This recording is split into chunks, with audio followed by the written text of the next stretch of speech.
On the cloud.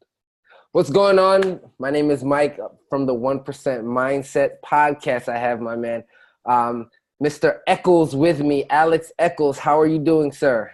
I'm doing fantastic, man, and I'm glad you said Alex as well, because I thought you were going to leave it at Mr. Eccles. Yeah, I was no, like, no, nah. no, I Not know. yet. Yeah, no. So, man, first of all, thank you so much for being on this podcast. I do appreciate it. And you were actually recommended. Someone reached out to me and said, you have to interview Alex. He's a great guy, and he has an amazing story. So I said, absolutely, I need to reach out to him. Let me do a little research, see what's happening, and reach out to you. So thank you for just being extremely responsive and getting back to me. And I thank you for being on this podcast. Definitely. Appreciate it as well. Hopefully we can help some people, serve some people, Absolutely. So I want to start. So the first thing you see on your website, Alex Echols, creator, consultant, investor. You kept it very short, very sweet for your title, so to speak. Now, how did that come about? Creator, consultant, investor. Like, where those three words, they have to mean something. So kind of explain to me what that's about. Yeah, well, I think the reason I have it so short and simple and sweet is because, we live in the world now where people are really trying to tell a story through social media, Instagram, Facebook, like all these different platforms. And I think that there's starting to be this idea of quantity over quality. And one of the things that I started seeing for myself is that, I rather let what I've done and who I am speak for me more so than a long sort of written post about who I've done or what I've done and things like that. So the reason that for me it's short and sweet with creator, consultant, and investor is because those are really, three sort of integral parts of my life. And really, all of them are a mix of both, so even in the creator role, there's a bit of the consultancy and also the investor. And even in the consultant role, there's a bit of the creator and the investor's role and so forth with the investor role as well. And for me, it's just, it's been a bit of a journey on how I've been able to get here. Investing is something that I always was really interested in. And it just so happens that over this last year, I had the opportunity while I was on my, we can say deathbed or cancer bed or whatever, to really start, looking at other things that I thought I was going to have to wait till I was 50, 60, 70 years old to get into, similar to like, how people do in the traditional world.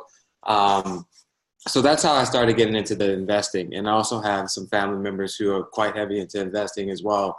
And, just going down that path of really trying to take myself and my family, and in my community really to a place where we are somewhat in right now, but could use a lot more work and resources to get to that point. So that's one point for that consultant. I just, I really enjoy helping talent, ambitious talent, create their businesses, come up with their business ideas, help them scale their businesses. It really depends on where they are on their journey in regards to their specific business. And generally it's online or, e-commerce or CPG, which is consumer product goods or packaged goods for people. So that's what I really enjoy when it comes to the consultancy is really helping people go from idea to fruition.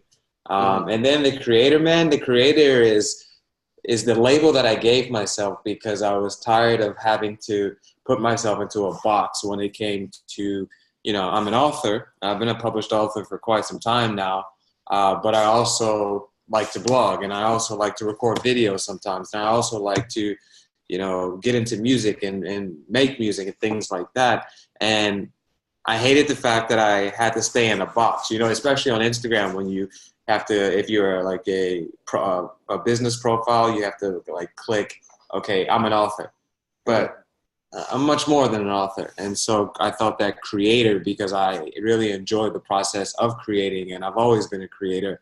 And when I was going through the journey of cancer, I realized how important creation was to me and how it was missing from my life. So that's really the reason why creator is number one on that list of labels for myself. Okay. Now you spoke briefly about being on your deathbed before you got into investing, or when you decided that. And obviously, I mean, it's documented, and you mentioned your battle with cancer. I kind of want to speak a little bit about that because I believe that that was a really big focal point, not focal point, but where a lot of shifts happened for you when I guess you realized you had it or when you were battling it. So can you kind of talk about that experience and how it was life changing, so to speak?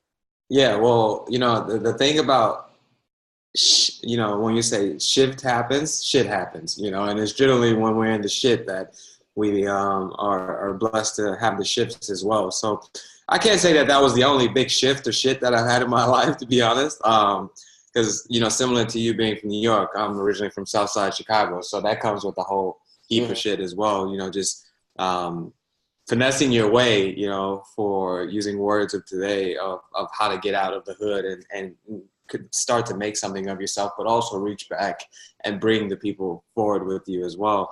But without a doubt, being and having and going through the journey of cancer was probably the most eye-opening because every day, I was talking to a friend, I was catching up with a friend yesterday about this. I think I speak on behalf of all cancer patients.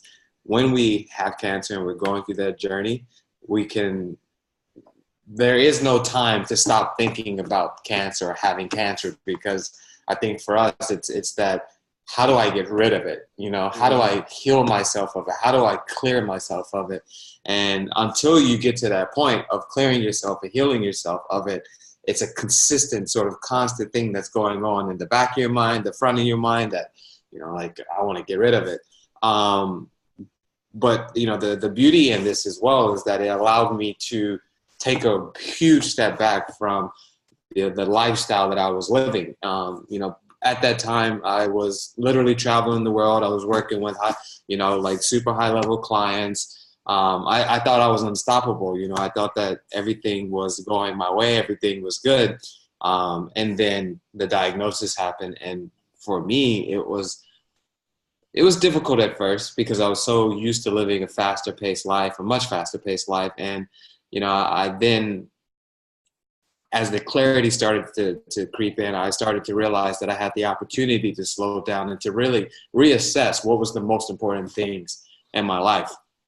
And I got that opportunity much longer than what I was hoping for as well. I was hoping that, okay, like similar to everything, like I knock it out, I'm past it and I can move forward. But, my cancer journey, it took a lot longer than what I was initially expecting. But in that beauty again was the opportunity for me to assess and reassess even more, for me to figure out what is it that I love, not to rush into, whether they be opportunities or things that would lead me to some sort of unhappiness.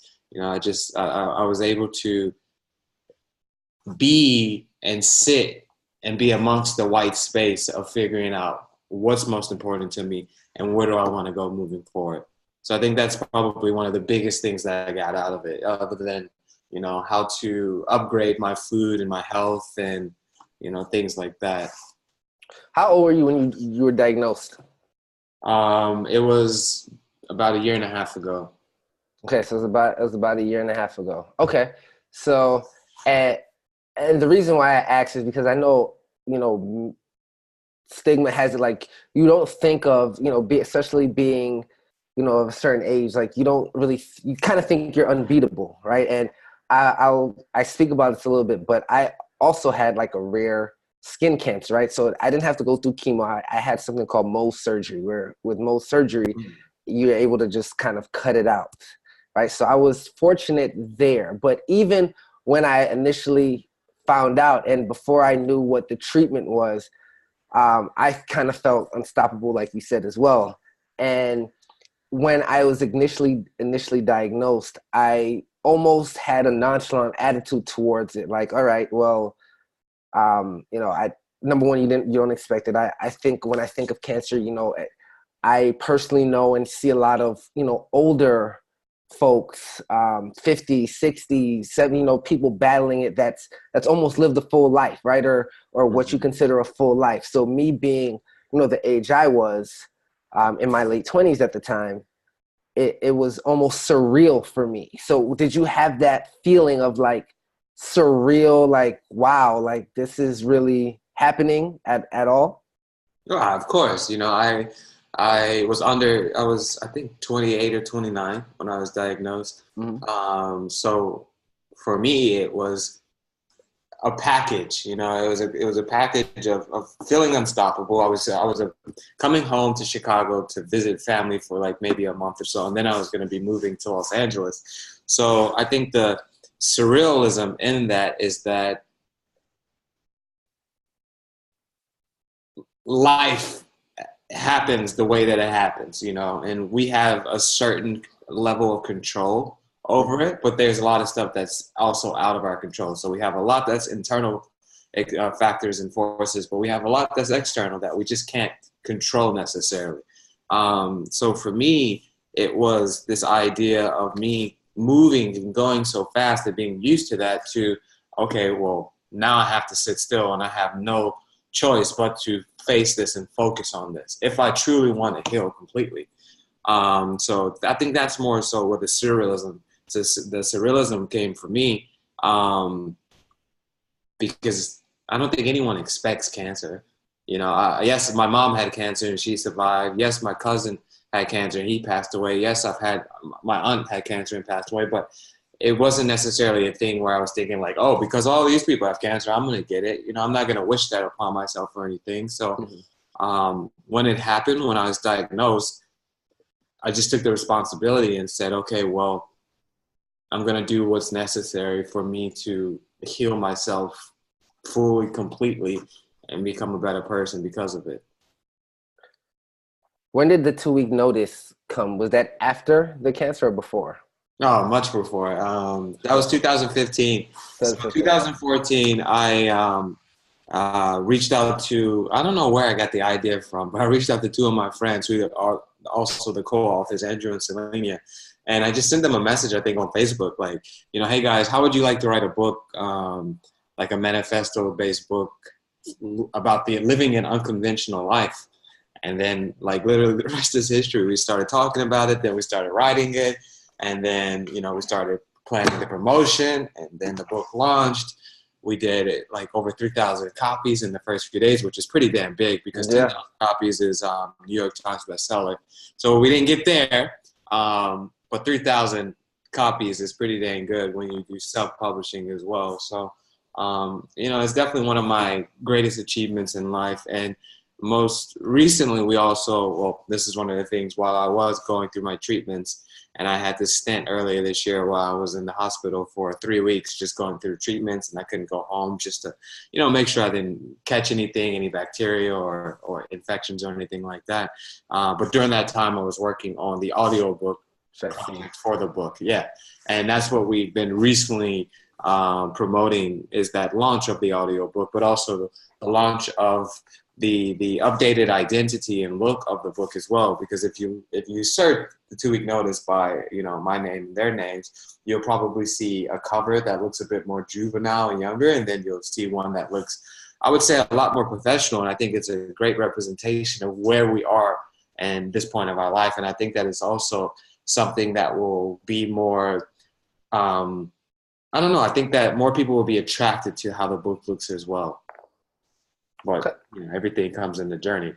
Absolutely. So how did, and that's great. So 3,000 plus copies in the first few days is amazing. How were you guys able to sell that many? What was your strategy behind that? Behind selling that? The beauty of the tribe, the beauty of the community. One of the things that I've always been really invested in is always building communities, whether I'm a part of it or whether I'm one of the ones curating it to help build it.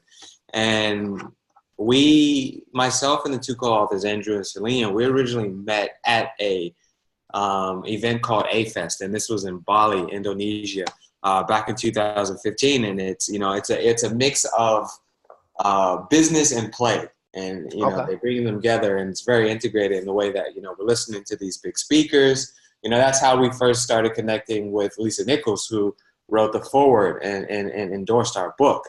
this is where we met her. And you have like other big names who go there as well. Like, I think a lot of people, they know who Jason Silva is and Jay Shetty, who, they know those two names. Shetty, yeah. Those are people who have also been to A-Fest, and, we get to connect with people like this. And through those connections, we were able to build a tribe of people who helped us launch our book. So when we first launched our book, it wasn't just the three of us saying, go get this book, go get this book. It was, I think, probably over 100, maybe 200 plus people who all helped us in our efforts of launching that book on launch day back in, a few years ago. Oh, okay, nice. So definitely that, because when I heard that, I was like, self-published, that's amazing, and I'm sure with, people who are thinking about becoming authors, including myself, would love to get the gems of exactly, how you're able to launch, so many as far as the self-published thing. Okay. I think it's just cultivating that community and tribe, making sure that you're taking them along on the journey. So they were there on the journey from, I think, the book design, helping us to build the book design. Like we created and curated a community on Facebook, like a group. And in there, we took them on the journey of this book writing process with us. And, I think they had a sense of connection and a sense of belonging by the time that we actually launched that. It was one of those things where they felt nothing other than wanting to help us. Nice. I love that. Now you also have a business consulting course, the Blueprint. Kind of tell me a little bit about that. I know it's a formula or a system for building an online business, and you guys kind of go through that. Now, are you the only, creator of the Blueprint? Is that just you? No, not at all. First of all, I have to say that, it's a blueprint for business. So I've had many, many teachers, and I've invested a lot of money into these teachers. So I can't say that I'm the only creator, because a lot of, what I've learned is being distilled in this course, which I think is the way with a lot of creation. Of course. But the main other creator is a female, a friend from Europe originally, who has also become my partner since then. So in regards to the Blueprint, it's evolved in a very different space than what it was originally. What it was originally was a very high level ticket, and a high price ticket as well. So, what is selling for $147 right now, it used to sell for $2,000 minimum each.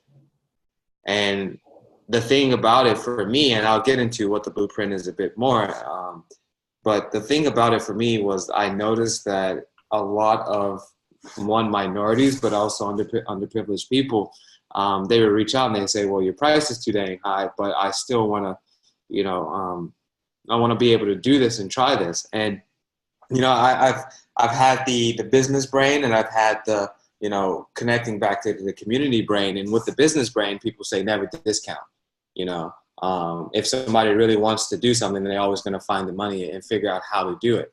But, I come from the South Side of Chicago, where that's not always the case. There's a select few of people who can make that happen. But why should I rob and keep the opportunities from people simply because my price point is much higher? Now, that doesn't say that I'm not saying that everything that I do in my life is cheap. Hell no. But I am creating things that are accessible because I want to help more people.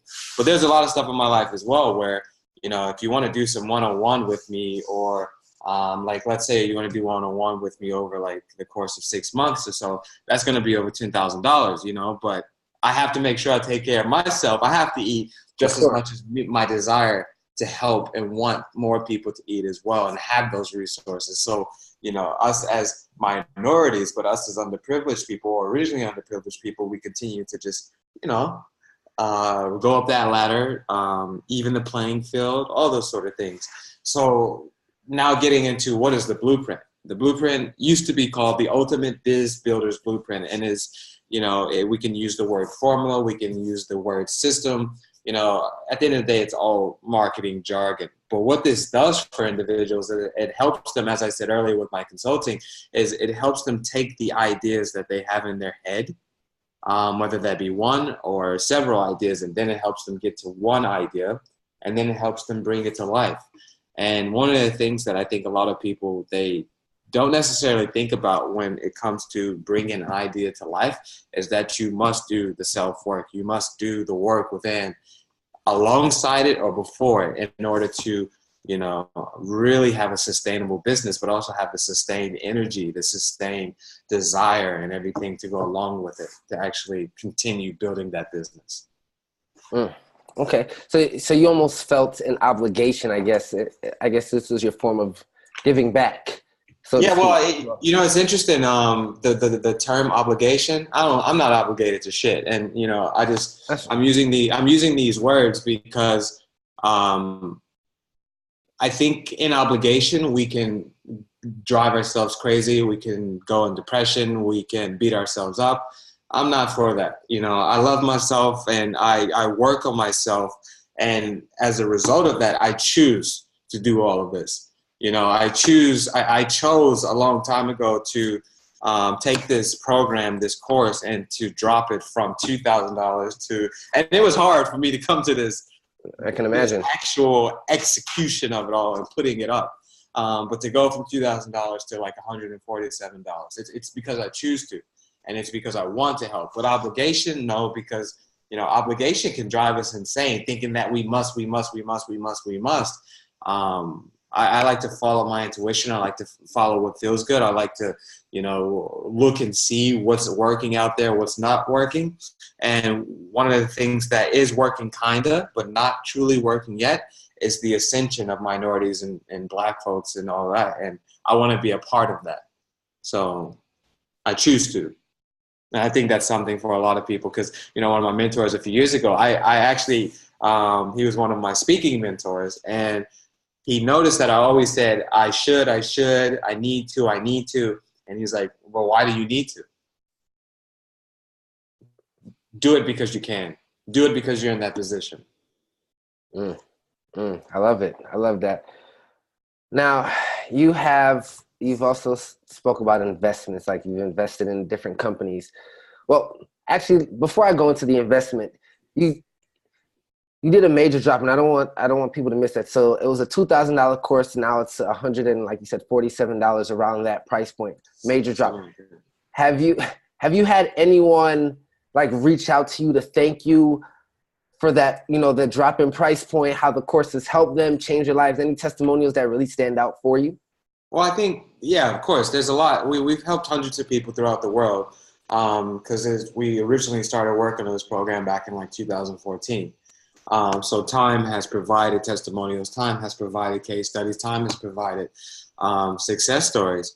But, you know, one of my favorite success stories is the guy who also wrote the book with me. And, you know, he took the course, but he also did some consulting and coaching with me. And, you know, within one calendar year of working with me and going through the program, he was able to double his business. So he has a digital marketing agency for benefit and conscious brands. And I'm not just talking about people who are just creating startups. You know, there's much larger brands. And for instance, one of the things that he was able to do was he was also able to bring Lisa Nichols on as one of his clients, which helped him, you know, double and triple his business, which he now has a multi-million-dollar business. So he's come a very, very long way. But, you know, with that as well is that he's been able to work with Lisa Nichols, and Lisa Nichols is second to Oprah. You know, everyone knows who the hell Oprah is. She is second to her as being the only and second African-American woman to ever take a company public.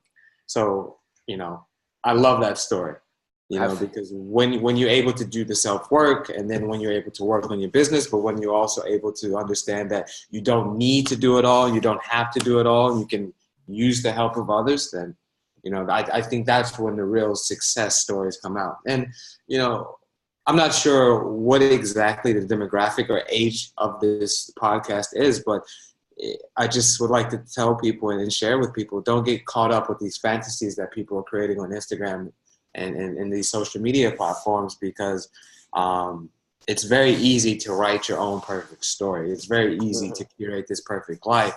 And I guarantee that a lot of people if not all people are still figuring it out. So, you know, if you do see these multi-million-dollar millionaire mentors, all these sort of people, just know that they have shit going on too.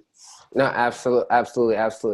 Now, you've invested in a few companies, you don't necessarily need to go through all of them, but is there one that you're most proud of that you absolutely like, this is it, or not necessarily from a success standpoint, but that you have your stamp on it and that company?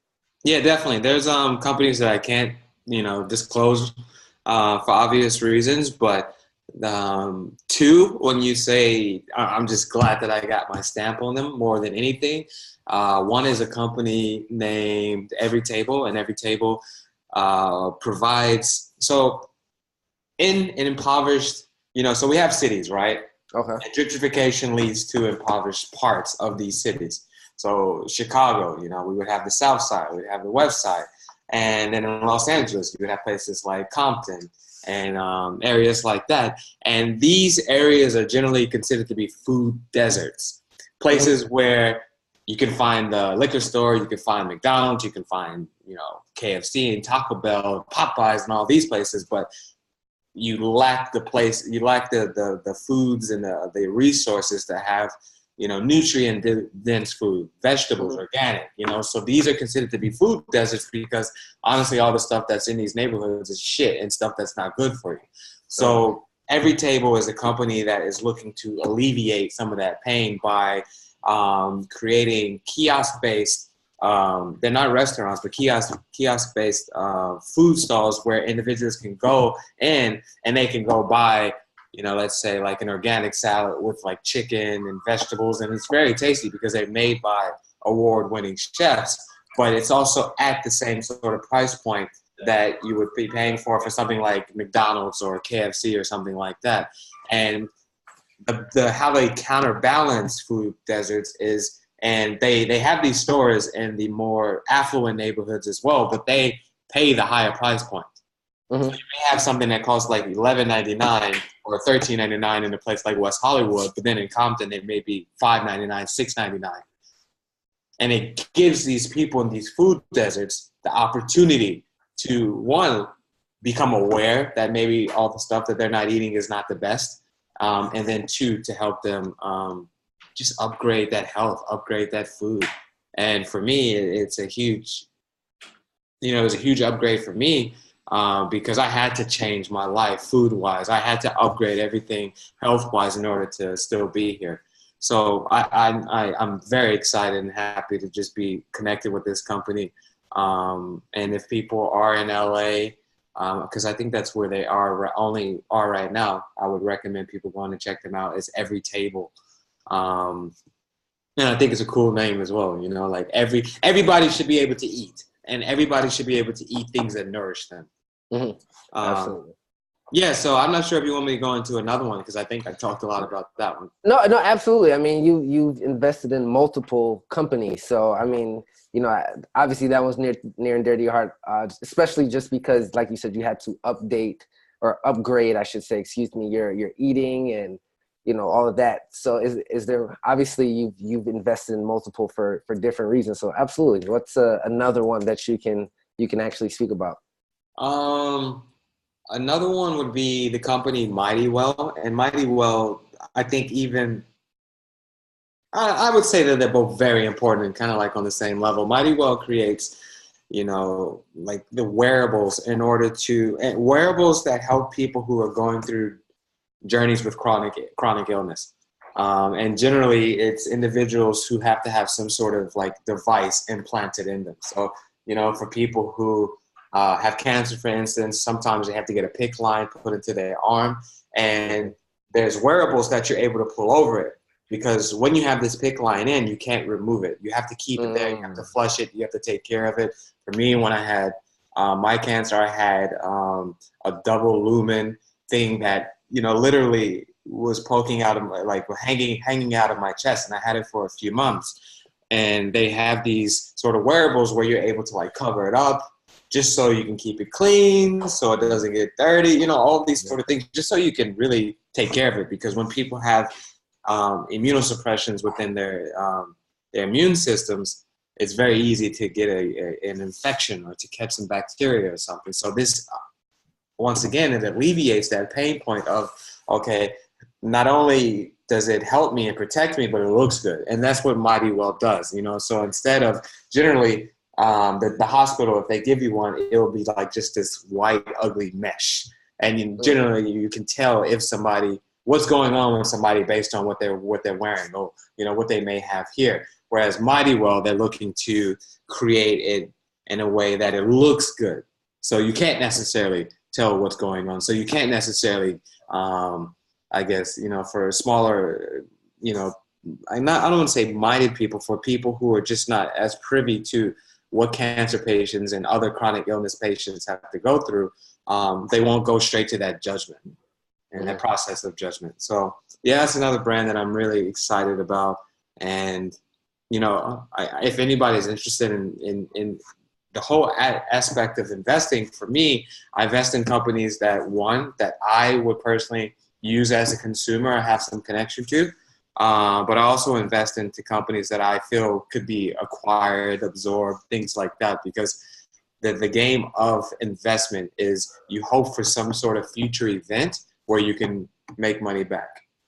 Absolutely. Yeah, which is what I was you actually answered the question, because I was gonna say, how do you determine, you know, what you're investing in, and like, how do you choose that company? How do you know it's the right thing, the right amount, as far as the investment side goes? So, yeah, you know, I for definitely. me, I was just gonna say, for me, it's the people. So the people behind the company. Mm-hmm. It's not necessarily the idea, but it's the execution of that idea. It's what I call the FOD, or the fact of differentiation. Like, you know, are a lot of people in the market doing this, or are they kind of, you know, standalone? Do they have like a better sort of cover and branding of it, or marketing story? But I also have to, me personally, with these type of investments, I also have to see myself as being a potential client of it. Mm-hmm. Now, people also think you need millions of dollars to invest in and to, you know, really acquire something.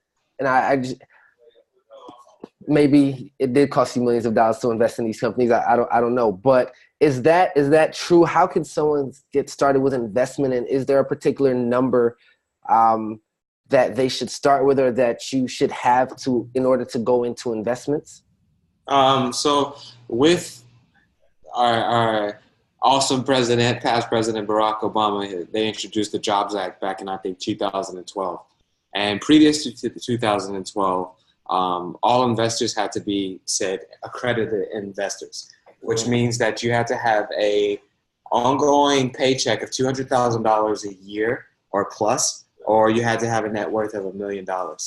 And so previous to 2012, you had to have one of those two in order to invest in companies, from a seed or venture capital perspective. Now, you could always invest if you wanted to do, if you wanted to spend some money on an IPO.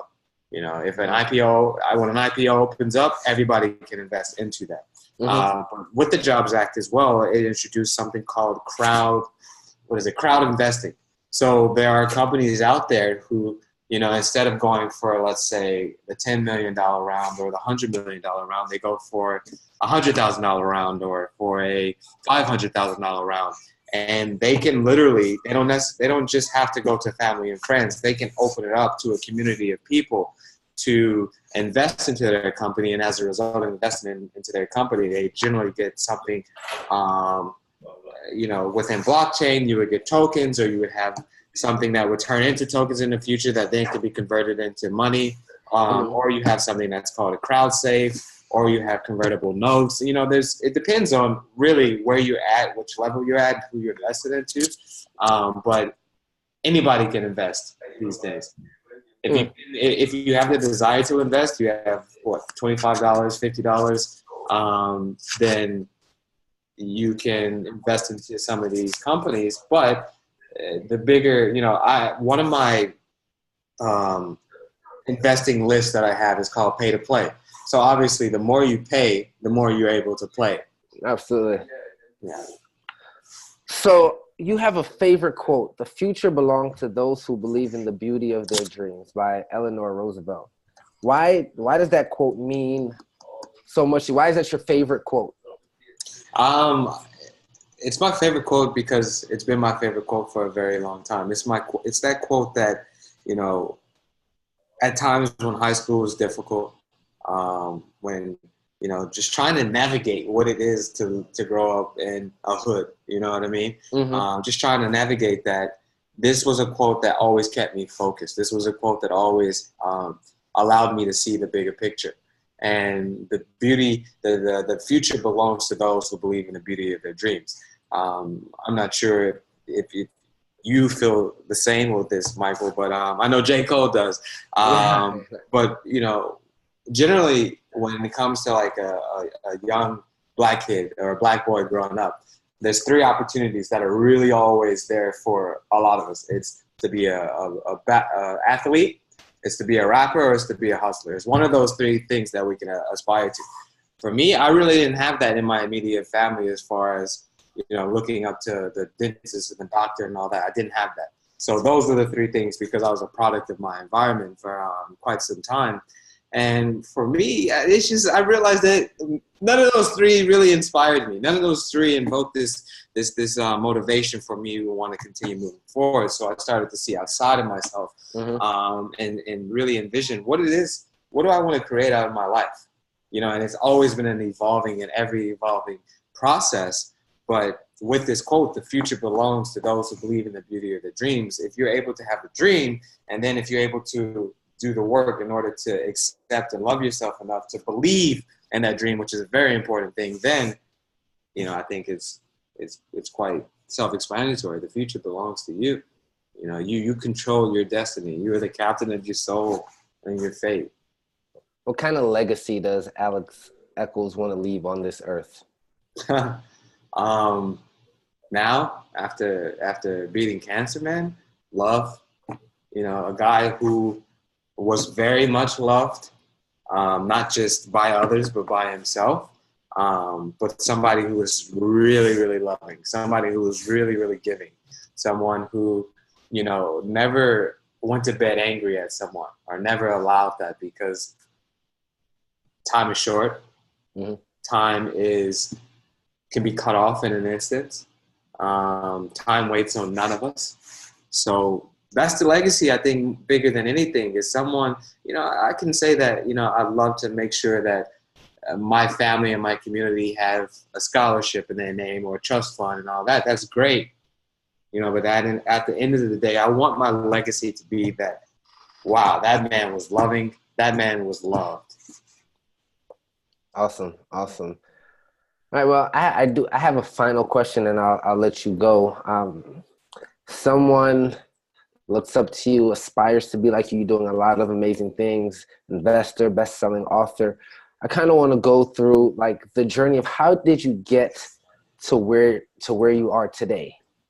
Like, what was that journey like to say, you know, I mean, people, well, at least I haven't, right? I never woke up and was like, oh, I want to be, you know, I want to be a best-selling author and invest. Like, how do you get to that road? Like, you know, man, I want to be a consultant. I want to help people and like you have a plethora of skills and things that you've done as far as helping people.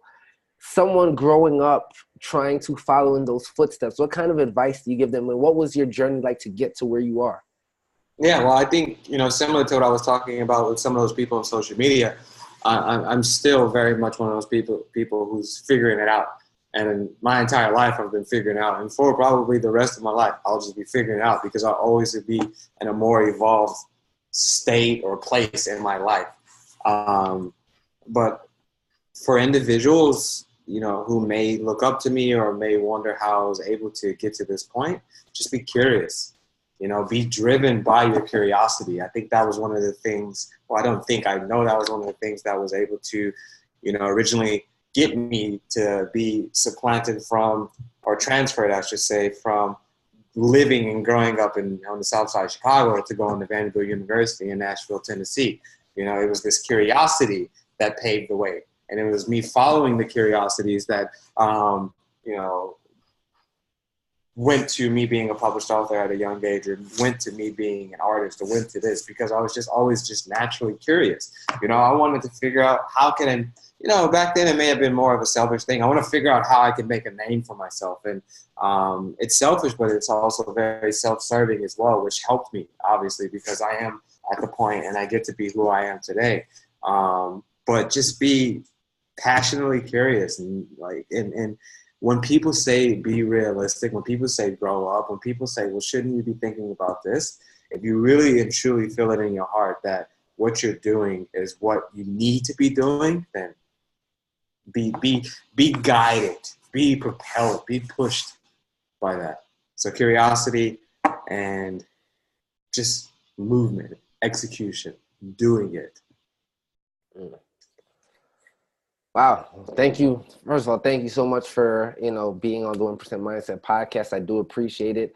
I know that our listeners got a lot of good stuff. I mean, you've, like I said, published author, investor, consultant. You've done a lot of things from a place of that wasn't necessarily privileged, so to speak. You know, you've grown up in the South Side of Chicago, and even now to this day, you hear about, all the crazy things that are happening. So actually being within that environment and, making it out, so to speak, is huge. And, even though that was the opportunity you gave, just really being self-aware for you, changing your course, for example, from $2,000 to, $147, $150 with that price point, taking that big jump, was big to me, because I think, I even think about, selling one course versus selling, 20, right? So it's a big jump now. So it's just been powerful, man. So I definitely do appreciate it.